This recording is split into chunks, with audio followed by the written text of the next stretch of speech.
আমার আব্বা যখন বেঁচে ছিল তখন আব্বাকে দেখতাম বাজারে যে কোনো নতুন ফল আসলেই সেই ফলগুলো কিনে নিয়ে বাসায় চলে আসতো।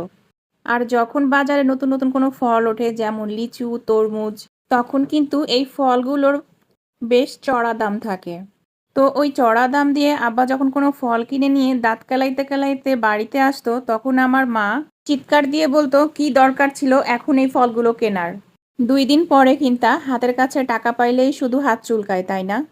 আমার আব্বা হেসে হেসে আম্মাকে বলতো, আরে মনো, 2 দিনের দুনিয়া, মরেই তো যাব, খেয়ে দেয়ে মরাটাই ভালো না বলো? সবাইকে আসসালামু আলাইকুম। কেমন আছেন সবাই? আশা করি সবাই ভালো আছেন। আমিও আল্লাহর রহমতে ভালোই আছি। এই বছরে এখন পর্যন্ত কে কে লিচু খান নাই বলেন তো?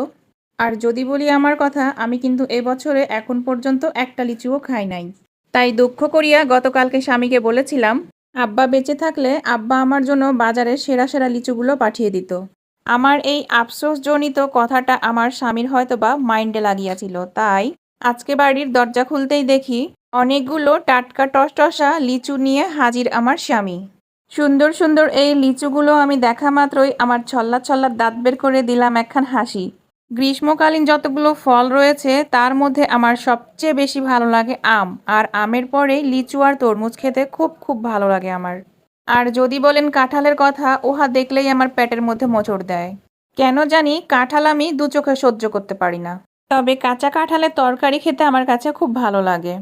আম তরমুজের কথা কি বলবো, এগুলো খেয়ে আমার মন ভরে না, যত খাই আরও খেতে ইচ্ছা করে। 5-6 বছর আগে একবার লোভে পড়ে অনেকগুলো লিচু খেয়ে ফেলেছিলাম, তারপরেই আমার পেটের 12টা বেজে গেছিল, কারণ লিচু অনেক গরম। আর অতিরিক্ত লিচু খেলে আমাদের শরীরে মারাত্মক ক্ষতি করে, বিশেষ করে যাদের গ্যাসের প্রবলেম আছে তারা তো চট করে অসুস্থ হয়ে যাবে, ঠিক আমার মতো। আসলে কোনো কিছুই অতিরিক্ত ভালো না, আমরা যা কিছু খাই না কেন সেটা একটা নির্দিষ্ট পরিমাণ খাওয়াই উচিত। তবে আমি মাঝে মধ্যেই আধেলকার মতো আমার পছন্দের কোনো খাবার বা ফলমূল পেলে খেয়ে দিয়ে স্যালাইন আর গ্যাসের ওষুধ নিয়ে ঘুরে বেড়াই। গাইজ, এইবার বলি শৈশবের কথা। শৈশবে আমরা লিচু খাইতে গেলে হঠাৎ করে যদি এই লিচুর বিচি আমরা টপাস করে গিলে ফেলতাম, তাহলেই মুরব্বীদের ভাষ্যমতে পেটের মধ্যে গাছ হবে। এই কথাটা শোনেন নাই এমন মানুষ কমই রয়েছেন। আমার ছোটবেলায় লিচুর বিচি, বড়ইয়ের বিচি, তাছাড়া 4 আনা পয়সা, 8 আনা পয়সা গিলে খাওয়ারও অনেক ইতিহাস রয়েছে। আপনাদের শৈশবে আপনারা কি কি গিলে ফেলতেন তা অবশ্যই জানাবেন কিন্তু। আজকের মতো আমার লিচু খাওয়া খতম। সবাইকে অসংখ্য ধন্যবাদ ভিডিওটা দেখার জন্য। সবাই ভালো থাকবেন। আল্লাহ হাফেজ।